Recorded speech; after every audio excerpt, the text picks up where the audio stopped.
আসসালামু আলাইকুম প্রিয় দর্শক, আশা করি সবাই ভালো আছেন। আজকের নতুন টিউটোরিয়াল ভিডিওতে সবাইকে স্বাগতম জানাচ্ছি। আজকের ভিডিওতে আমি দেখাচ্ছি কিভাবে যে কোনো ডকুমেন্ট ছবি স্ক্যান করতে হয়, এই বিষয়টি দেখাচ্ছি। স্ক্যান করলে যে কোনো ডকুমেন্ট স্ক্যান করলে একটা সুবিধা হলো আপনার ওই ডকুমেন্টটি যে কোনো অফিসিয়াল কাজের জন্য উপযোগী হয়।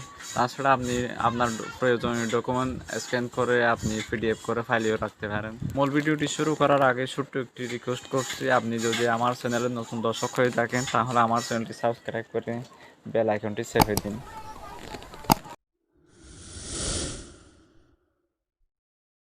চলুন মূল ভিডিওটি শুরু করি। প্রথমে এই কাজটি করার জন্য প্লে স্টোরে গিয়ে একটি সফটওয়্যার ইনস্টল করতে হবে। প্লে স্টোরে গিয়ে লিখবেন ক্যামস্ক্যানার, CAMSKANNER,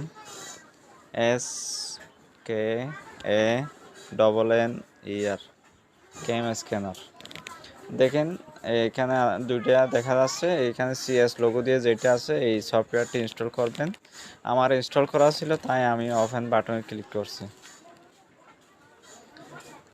অ্যাপসটি ওপেন করার পরে এরকম একটা ইন্টারফেস আসবে। এখানে নিচে আছে ক্যামেরা অপশন আর উপরে আছে ইনপুট ইমেজ। এখানে ক্লিক করলে গ্যালারির যে কোনো ছবি আপনি স্ক্যান করতে পারবেন।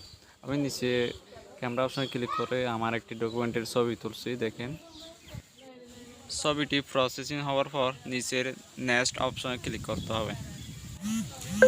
এরপর দেখেন নিচে রাইট অপশনে ক্লিক করলে ছবিটি সম্পূর্ণভাবে স্ক্যানিং হয়ে যাবে। এরপর যে কোনো দিকে শেয়ার করতে পারবো আমরা ছবিটি। দেখেন প্রসেসিং হচ্ছে। এরপর দেখেন নিচের দিকে শেয়ার অপশনে ক্লিক করলে এটি ফাইলে চলে আসবে। এখন শেয়ার পিডিএফে ক্লিক করলে এটি একটি পিডিএফ ফাইল তৈরি হয়ে যাবে। তখন এটি হোয়াটসঅ্যাপ, জিমেইল যে কোনো দিকে শেয়ার করতে পারবেন। আবার দেখেন মোর অপশনে ক্লিক করলে এটি সেভ টু গ্যালারিতে ক্লিক করে এটি গ্যালারিতে সেভ করা যাবে।